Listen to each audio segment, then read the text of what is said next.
Aprendamos sobre las artes plásticas y la literatura durante los periodos de conflictos humanos mundiales.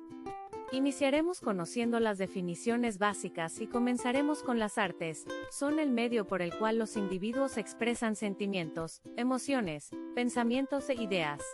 Es también un juego con las apariencias, lo sensible, los colores, las formas, los volúmenes, los sonidos, etc.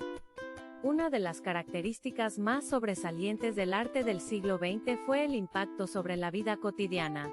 Los artistas se transformaron muchas veces en portavoces de reclamos políticos y propuestas ideológicas.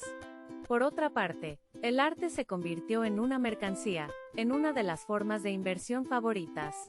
La publicidad, las películas de entretenimiento masivo, el diseño industrial, el diseño gráfico, la decoración de viviendas y oficinas surgen como nuevas formas de expresión. Las artes plásticas durante los periodos de conflicto. A las artes plásticas también se les denomina bellas artes, y son todas aquellas expresiones artísticas que se caracterizan por el uso de elementos moldeables donde se representan sentimientos. En las artes plásticas también se pueden incluir otras disciplinas, por ejemplo la arquitectura, que se refiere al arte de proyectar y erigir edificios con detalles estéticos. Cabe mencionar algunos aspectos como los materiales y técnicas de construcción, los cuales tienen que satisfacer condiciones de solidez, aptitud y belleza. Uno de los rasgos de las artes en el siglo XX es el alejamiento de las reglas clásicas.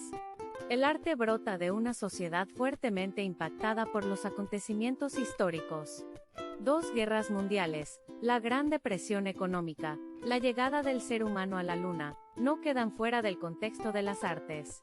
La crisis de valores generada es expresada por los artistas como medio de catarsis.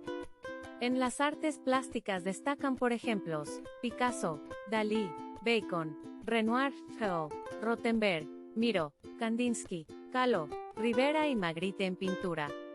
La literatura es una manifestación artística basada en el uso de la palabra y del lenguaje tanto escrito como oral. Asimismo es el nombre de una materia académica, y el nombre de la teoría que estudia las obras literarias. La palabra literatura deriva del latín literatura.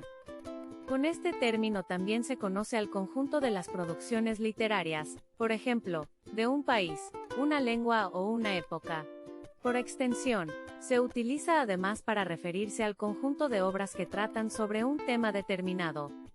La literatura durante los periodos de conflicto. En el siglo XX, la corriente literaria iniciada por la generación del 98 se apagó por un tiempo durante la Guerra Civil, 1936-1939, cuando la mayoría de los intelectuales fueron silenciados u obligados a tomar el camino del exilio, pero recuperó su vigor después de la Segunda Guerra Mundial. La sensibilidad y la absoluta pureza formal, en las obras de los escritores de comienzos del siglo XX, caracterizan la poesía de Juan Ramón Jiménez. El filósofo y ensayista José Ortega y Gasset, maestro de la prosa, es conocido como uno de los principales intérpretes del espíritu de su época. En las artes literarias se destacan por ejemplo, Tolstoy, Lorca, Saint-Exupéry, Asturias, Camus, Neruda, Cortázar, Márquez, Borges, Isabel Allende, Christie, Sábato. En literatura,